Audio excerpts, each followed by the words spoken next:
good afternoon, the distinguished speakers, the guests, and my fellow panel speakers, and thank you, Chair.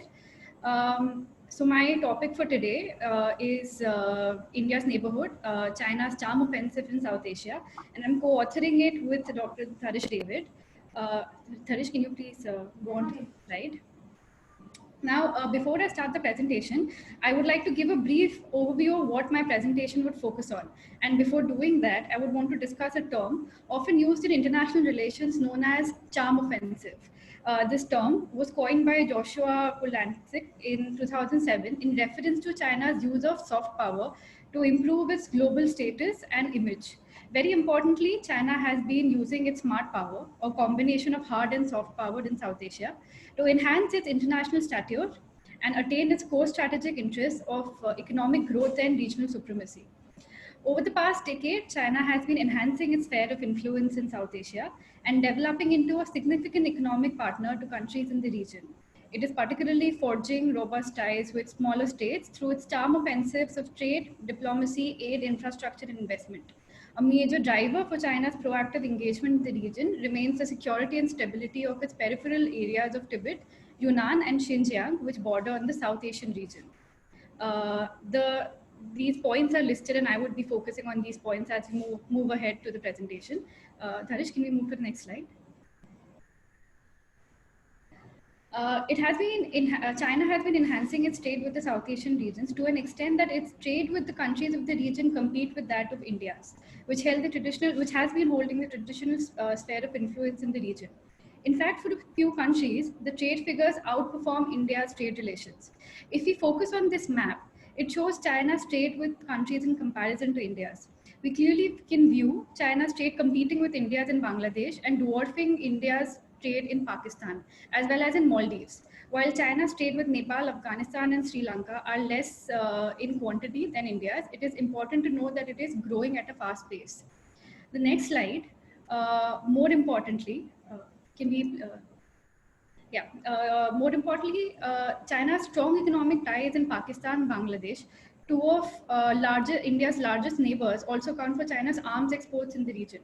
In fact, if you see this pie chart, China's arms exports to Pakistan and Bangladesh account for the biggest share of China's arms exports in Asia. The next slide.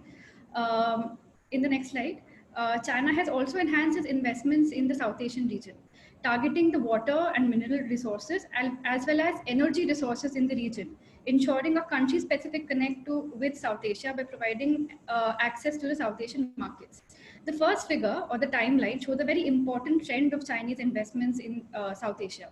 We can view the Chinese energy investments majorly in Bangladesh, India, Nepal, and Pakistan. Why am I emphasizing on energy is because energy holds a very strategically significant position in China's long-standing growth model, and thus its domestic and foreign policies. It can be inferred that China's energy investments have been growing in Nepal and Pakistan, while it has been diminishing in India. These are the countries China particularly focuses on through its BRI. And BRI, or the Belt and Road Initiative, as a grand strategy, is calculated in such a way to ease in China's burden on the Malacca Strait, which accounts for 80% of China's energy transport. And basically to resolve its Malacca dilemma by diversifying through these regions. South Asia particularly plays an important role in this strategy of China. The second figure reflects that China has repositioned itself as a generous source of investments and has got buy-in to its BRI from the rest of India's neighbors, including Bangladesh, Sri Lanka, Nepal, Afghanistan, and Maldives, in spite of concerns of debt traps. Moving on to the next slide. The expansion of BRI into South Asian region has been threatening India's regional dominance. New Delhi has been trying to reaffirm its influence by promoting its own mix of investments and diplomacy. However, its bilateral relations with its neighbors, which are getting complicated further with time, along with China's funding of costly infrastructure projects, are resulting in a difficult lure. These are thus defeating India's diplomatic, economic, and security dominance and giving way to China's consolidation of power.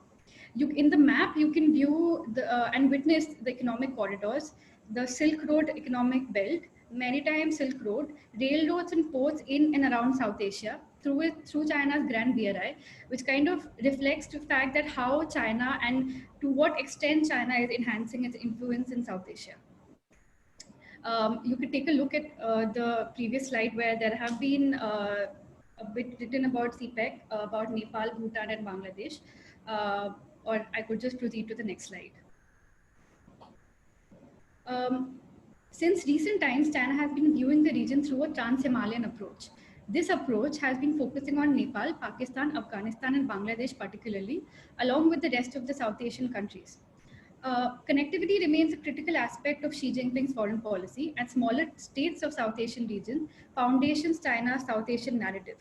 Further, Hu Jintao's good neighborhood policy, or Wen Jiabo's peripheral diplomacy, contributes to Xi Jinping's trans-Himalayan policy.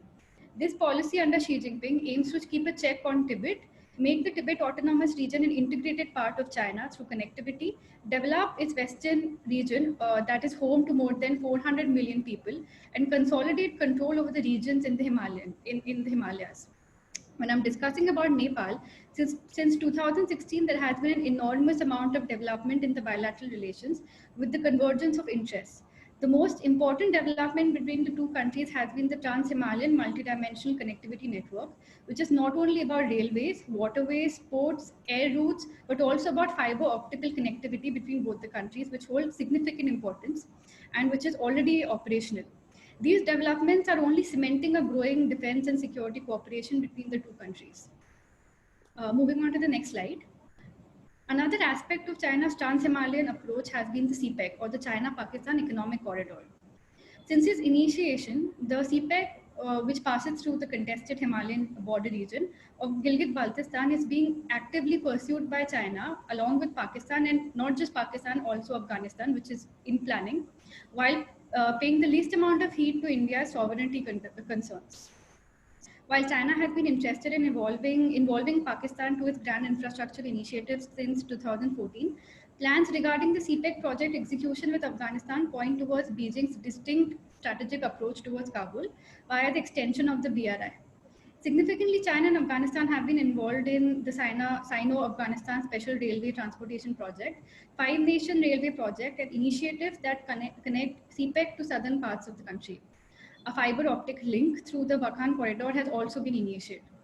In terms of Pakistan, its relations with China had always been a cakewalk for Beijing, which has enabled Pakistan to coalesce with the latter on all matters of India. Further vital remains the India-Pakistan-China triangle, which has been marred with convoluted history of unresolved border disputes and recurrent military confrontations at the LAC, as well as at the line of actual control between India and Pakistan. If anything, CPEC remains a platform for China to expand its supremacy in the Trans-Himalayas and its seamless and favorable economic engagements in the region. Further, the Gwadar port, once fully operational, which is a part of the CPEC again, will be a major alternative to China's supply chains and will enable it to avoid the Malacca Strait.